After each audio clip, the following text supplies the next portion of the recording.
Pleased to welcome in now Todderick Hunt of NJ Advanced Media.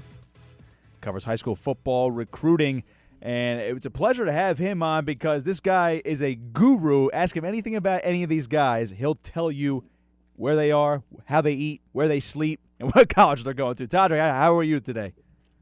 I'm hanging in there, buddy. I'm hanging in there. How are you? I'm good. So we'll just jump right into it because we have a rich talent pool down here in South Jersey that usually when people refer to high school football in New Jersey, they think Central and North and all the the big schools up there like Bergen Catholic, Don Bosco, St. Peter's, and all the other big public schools up there. But there's a lot of talent down here, and I wanted to start with Mohamed Toure of Pleasantville, running back, linebacker. He is going to Rutgers, and then obviously that appeals to me a little bit more as well. Talk a little bit about Toure and what his recruiting process was like and how he ultimately committed to Rutgers.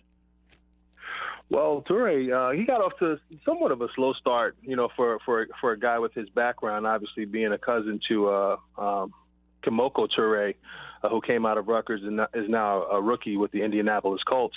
So he was obviously a big-time guy. These guys are cousins, and Toure actually has multiple cousins that are Division I prospects. But I'll tell you, this young man can certainly run. He can play some linebacker, can play some running back, had upwards of 20 offers or so.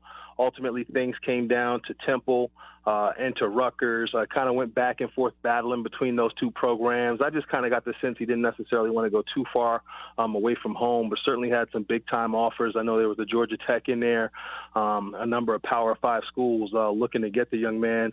He's long. He can really run. I remember the first time I saw him, it was right after his sophomore season. He was up at Rutgers camp.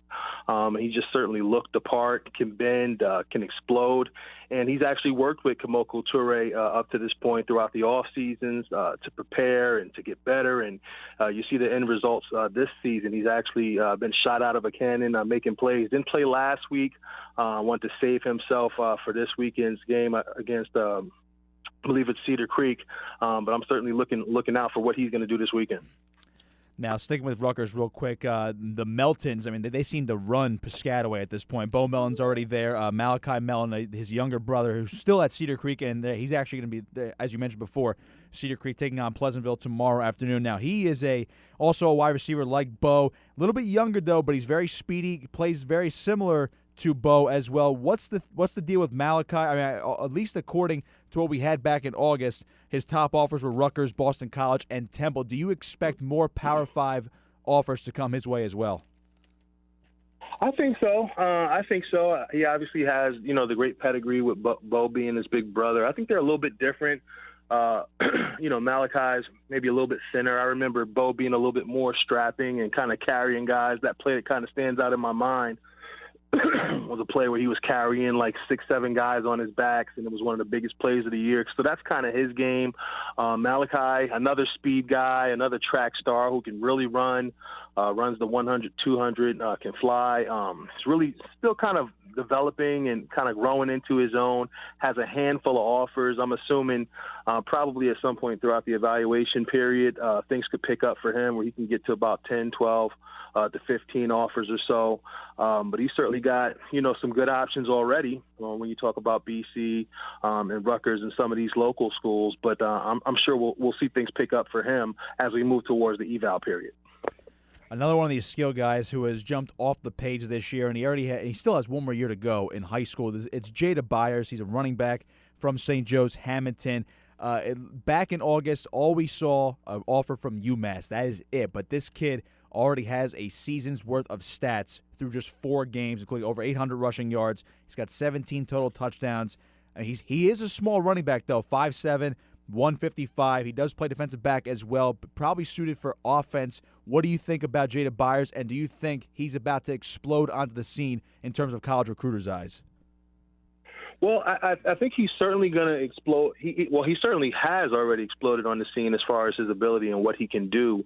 I remember he was actually highlighted via Huddle last year for one of his top plays. Just went national. And it seemed like every single week he was making a play like that. And this year it's just more of the same, if not more. I mean, anytime you show up to a St. Joe game, you're going to see, 4, 5, 6 Jada Byers highlights, and they may not all be on the offensive side of the ball because he's also very good at turning defense to offense, getting those pick six and getting into the end zone. So he's just a talented young man with a great feel for the game. There are a lot of fast guys out there, a lot of big, strong guys, but not all of those guys can actually play the game and have a real feel for it and be football players, and that's what Jada Byers is. And you talked about his stature. May not be the biggest running back in the world, but I challenge you to ever find on film a clip of him being knocked backwards. That young man always falls forward, finishes off the run. He's tremendous in space, tremendous on special teams. When it comes to returning, you probably shouldn't even bother to kick to the kid because you could get 6 on you. Couple more guys before we move on. I'm looking at Joe Bonchek of St. Augustine Prep. He's only a junior, but he actually already committed. He's going to Princeton, and he made, at least last year, over 100 tackles on defense, and, of course, 15 were tackles for loss. Talk about this guy a little bit because he's a big boy. I mean, he's only 6 feet tall, but he certainly acts bigger than he is, and he's going to a pretty decent school, I would say the least, in Princeton. Talk about Joe Bonchek's recruitment.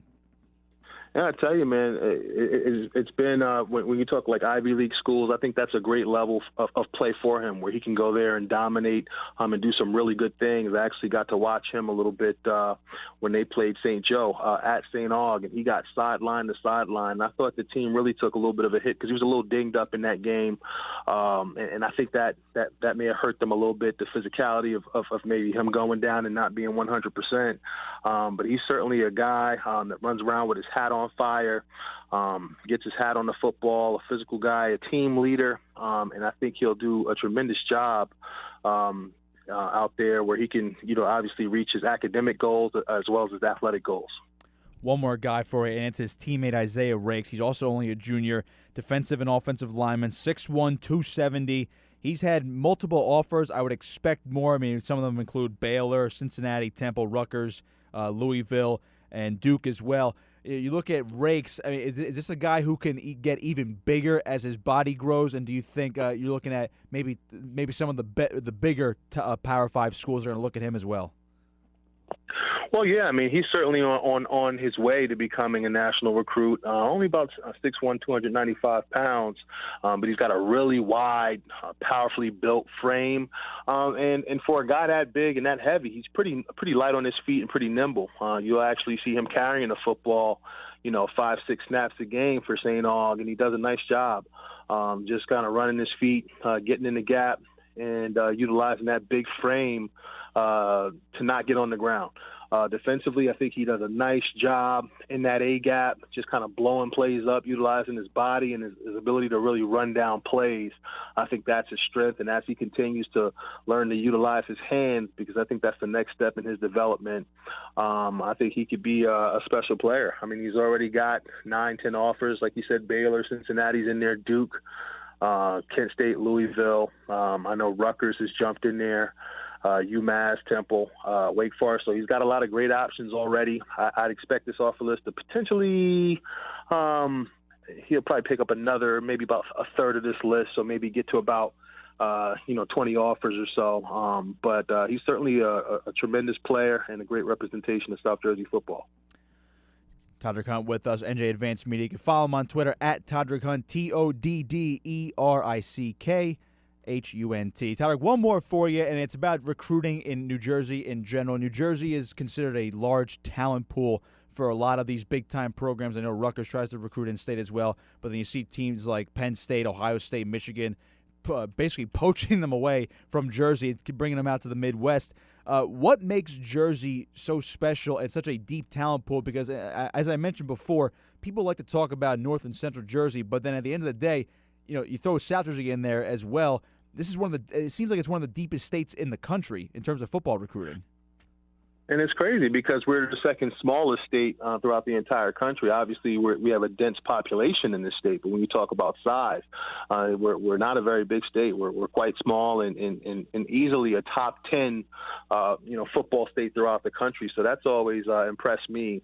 New Jersey sends anywhere from 60 to 80 kids to Division 1A football every single year, and I think it has a lot to do with the coaching. A lot of great coaches throughout the state. Obviously, in North Jersey, guys like Greg Toll, Nunzio Campanelli's moved on to Rutgers now.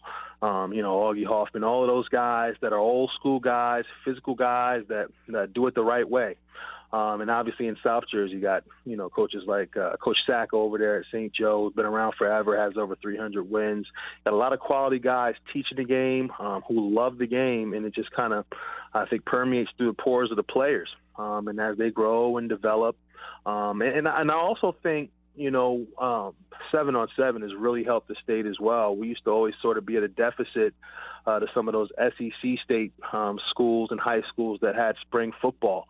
And we would basically just have an off season during that time. And now with the emergence of 7-on-7 football, I know out here in South Jersey, NLG, the Next Level Greats, run by my buddy Marcus Hammond and some of his guys, that's certainly a big deal out here. A lot of the states or South Jersey's top skill position players play a lot of 7-on-7 football throughout the off season. So they're actually getting to refine their craft at a time that in the past they weren't able to do so. And I think that's helped our football catch up to some of those southern states.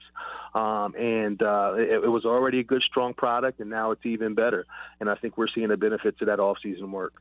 Todderick Hunt of NJ Advanced Media. You can catch him on Twitter at Todderick Hunt. College football recruiting analyst. Todderick's the best. We appreciate you joining us, and catch his latest piece on NJ.com about the state of Rutgers football recruiting. Todderick, we hope to talk to you again soon. Appreciate you. All right, Todderick Hunt, NJ.com. Follow him on Twitter at Todderick Hunt.